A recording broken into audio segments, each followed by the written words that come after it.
Bonjour à tous et bienvenue dans cette vidéo d'analyse complète sur l'actif GBP USD, donc la livre sterling contre le dollar américain.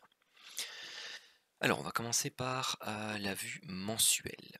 Alors comme vous pouvez le constater, j'ai déjà dessiné plusieurs choses sur le graphique. La première, c'est cette belle zone de support-résistance, donc la zone de polarité de cette longue consolidation que voici.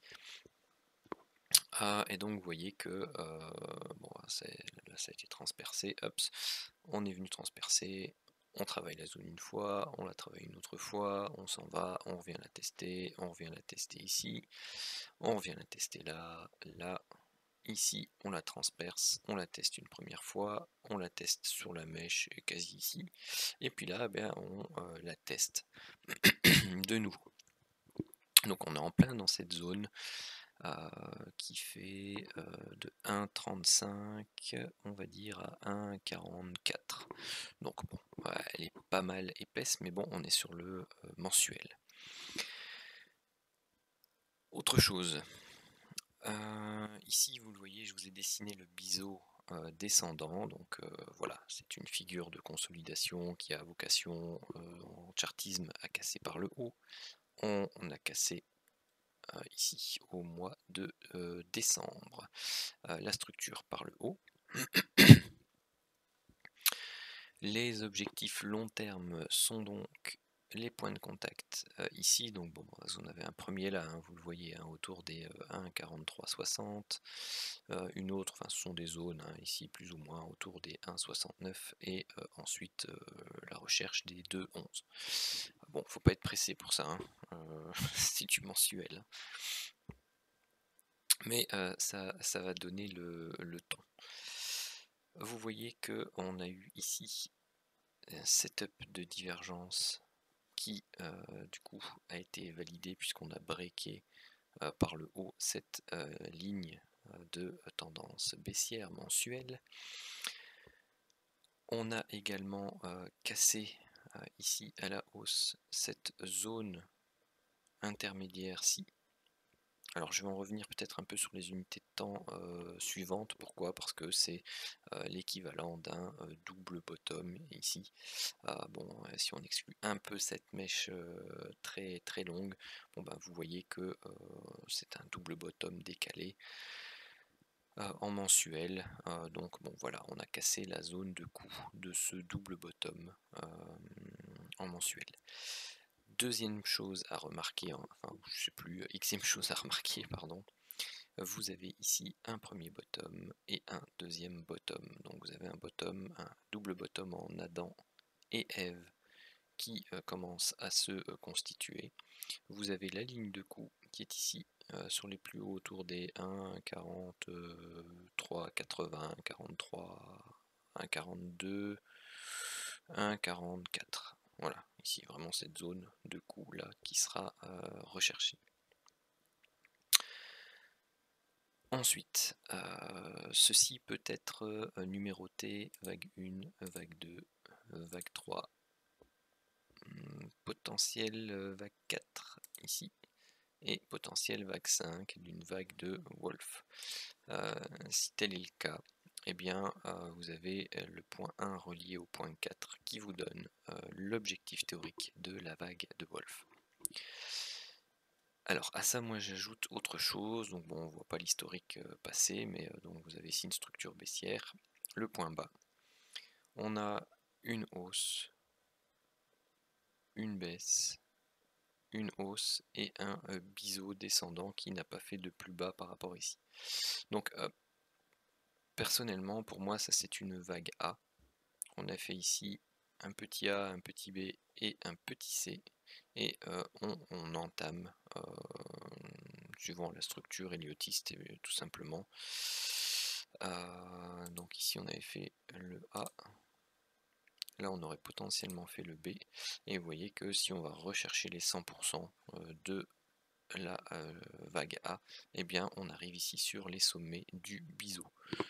C'est sympathique à titre d'information.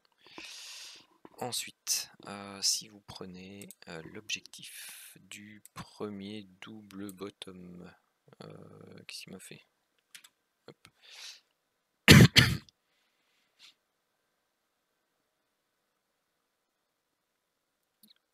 Oui, extension. Ah, voilà. Vous avez les 100% qui sont là. Donc l'objectif du premier double bottom, si on exclut la grande mèche, arrive pile poil sur un niveau de résistance chartiste ici. Et vous voyez qu'il y a la mèche là, il y a ces deux mèches, il y a toutes ces séries de mèches, et puis si on revient plus loin, bon bah voilà, vous voyez que c'est une belle zone de résistance dans le passé. Donc les 1, 50, 70. Ça, c'est l'objectif du premier double bottom qui a eu sa ligne de coup, enfin ou sa zone de coup cassée. Ensuite, vous aurez, si il se réalise, le suivant, et vous voyez, comme par magie,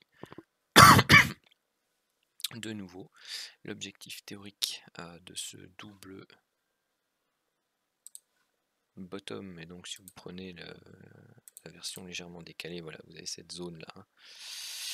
Vous voyez que très clairement, eh bien, ça fait partie d'une zone à nouveau chartiste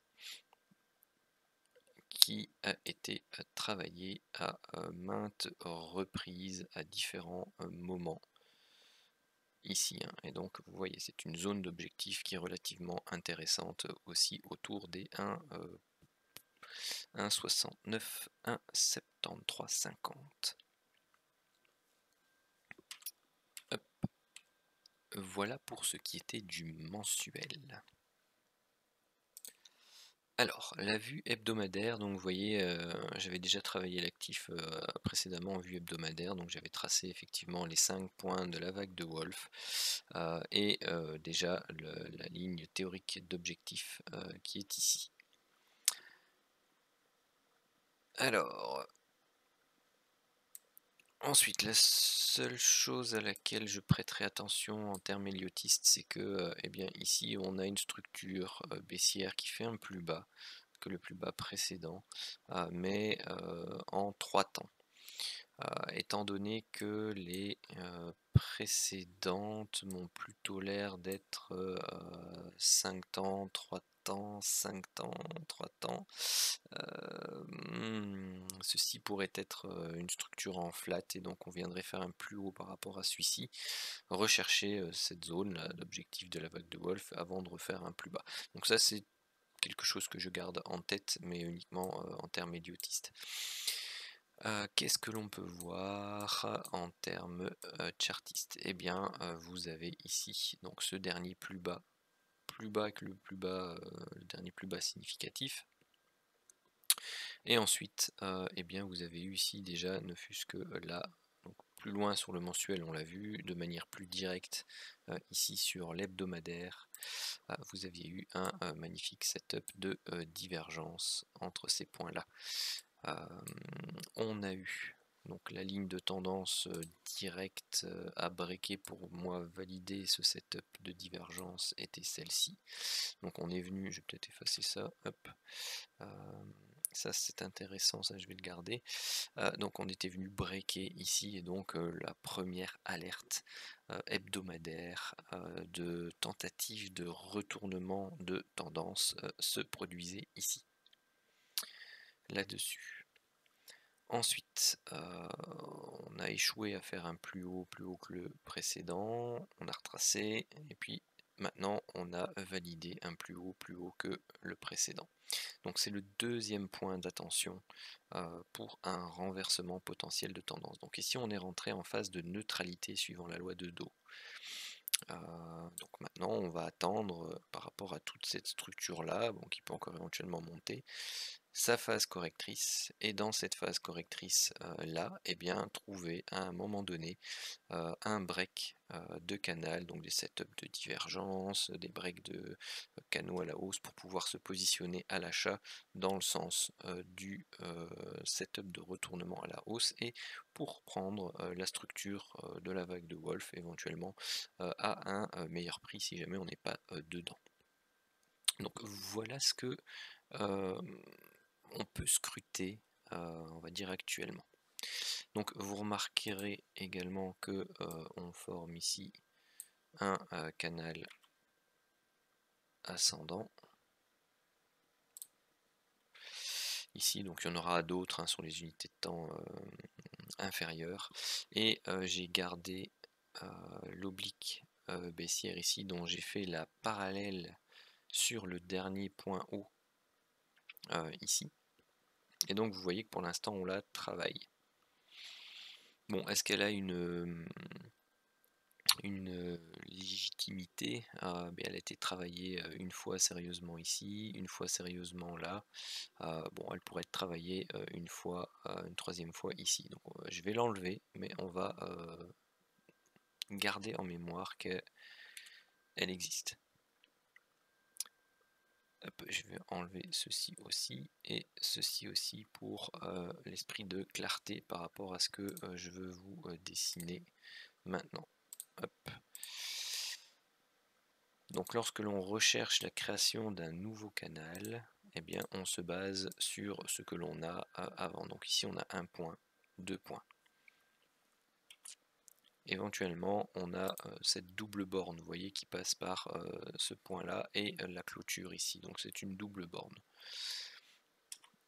Ici ce que l'on peut faire, c'est tracer par rapport au dernier plus haut, eh bien tout simplement une parallèle. Pourquoi? Parce qu'on pourrait très bien venir rechercher cette zone là et créer de nouveau une sorte de double borne haute qui serait validée et qui lancerait cette fameuse consolidation que l'on attend avant de pouvoir rentrer et de casser à ce moment là cette borne haute là. Donc là je suis déjà dans la partie plan hein,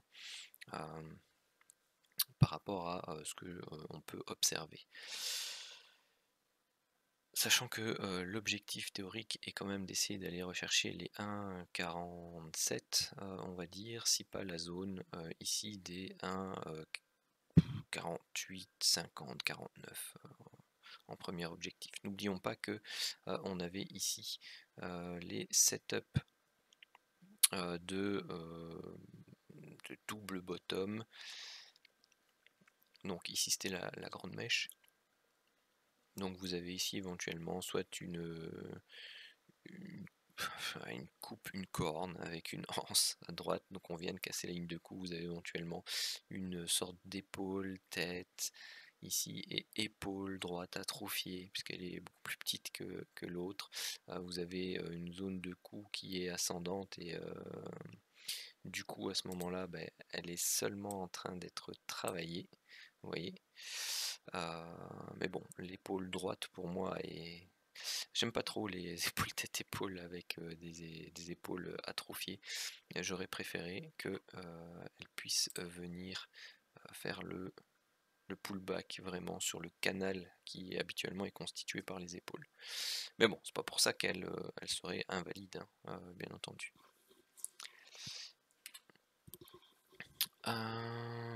Donc voilà ce que l'on peut dire pour le moment au niveau hebdomadaire. Peut-être juste un point sur les chandeliers japonais. Donc vous voyez que ça commence à être des structures qui sont assez hésitantes, hein. Donc vous avez ici un marteau, on a quasi avalé le corps du marteau, derrière on a fait un harami, puis on a essayé de repasser au-dessus, puis là on refait de nouveau un chandelier avec mèche haute, mèche basse, et puis on recommence à faire une toupie hebdomadaire, et puis là, en ce début de semaine, on commence tout doucement à essayer de rebaisser.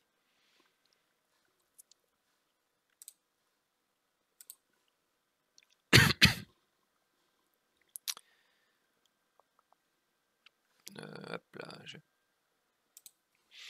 Alors en journalier, donc vous voyez que je me suis amusé à tracer les canaux pour vous montrer que voilà, on a un canal haussier, il est breaké, on forme un canal baissier, il est breaké, on forme un canal haussier, il est breaké, on forme un canal baissier, et ainsi de suite.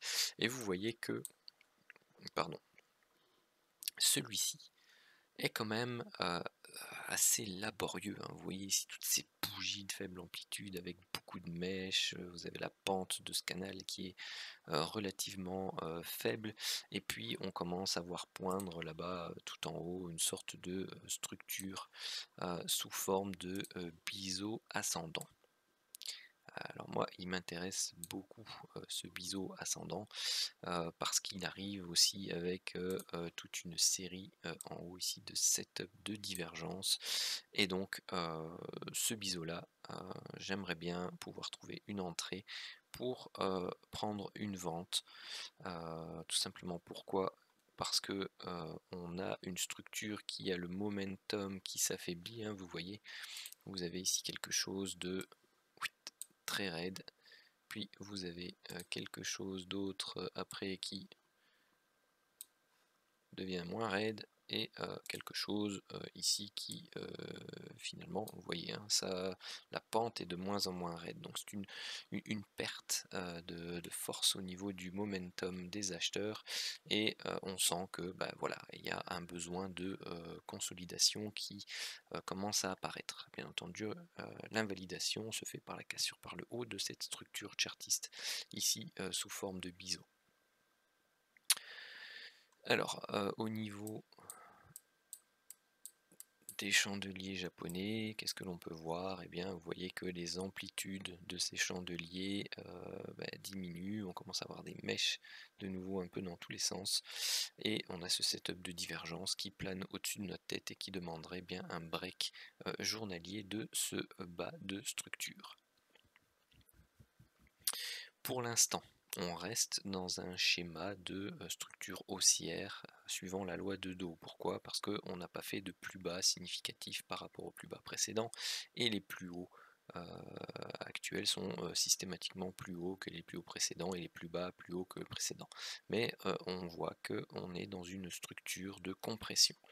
Donc on doit en sortir. Statistiquement, on en sort par le bas.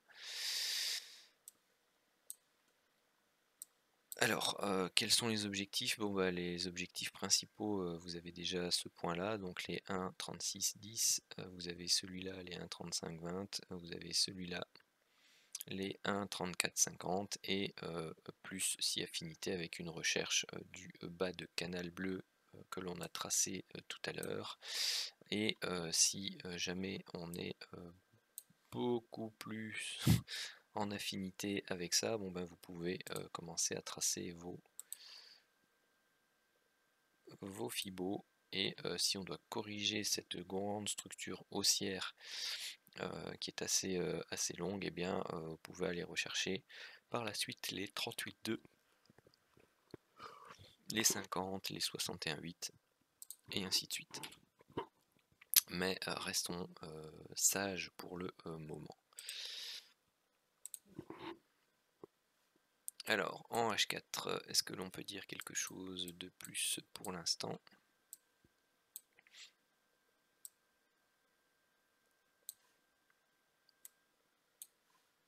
On va placer correctement tout ça.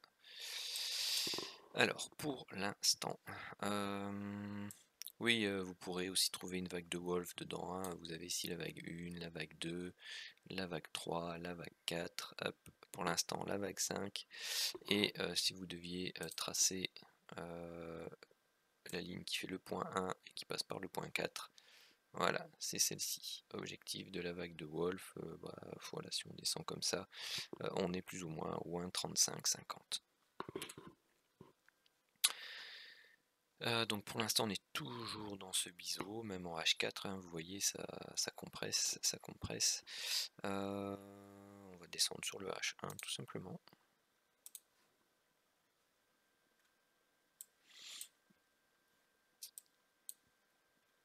Alors ici qu'est-ce que l'on avait? Donc ça c'est ce qu'on a tracé sur l'unité de temps supérieure. On a celui-là, donc un petit biseau à la fin également qui pourrait être cassé. Donc j'ai hésité ce matin à prendre une vente ici, et puis après on était arrivé trop bas, donc à la lisière du support, donc voilà, ce que je vais attendre tout simplement sur le GBP USD, c'est d'avoir ici un break une sortie du biseau par le bas, de travailler donc une structure de consolidation et vendre cette structure de consolidation. Tout simplement pourquoi? Parce qu'on aura validé la sortie par le bas de ce biseau, de ce double biseau ascendant. Hop. Et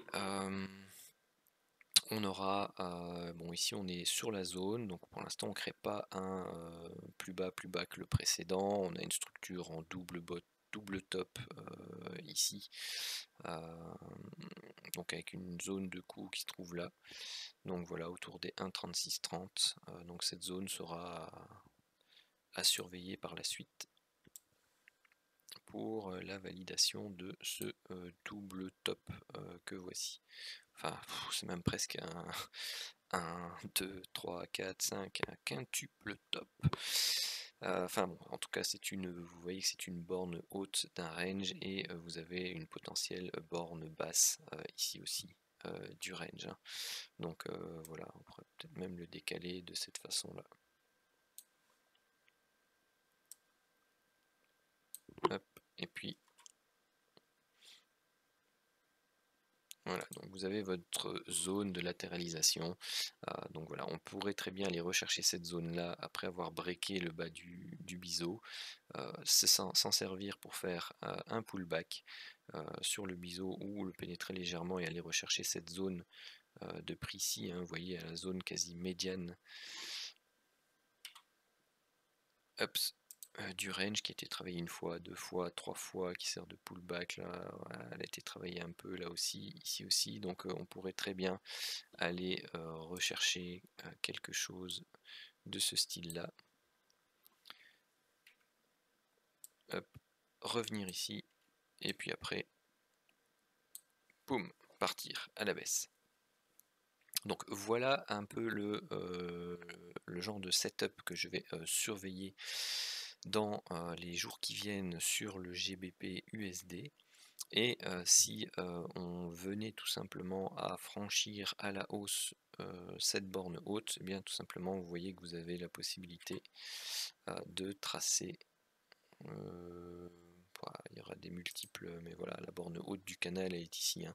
Donc si on vient à ne pas réussir à franchir cette borne, cette zone de support oblique, et qu'on vient à rebondir dessus, et bien tout simplement il y a de fortes chances que l'on aille rechercher ici la borne haute autour des 1,39. Voilà pour moi les deux scénarios possibles que l'on peut envisager sur base des éléments d'analyse chartiste.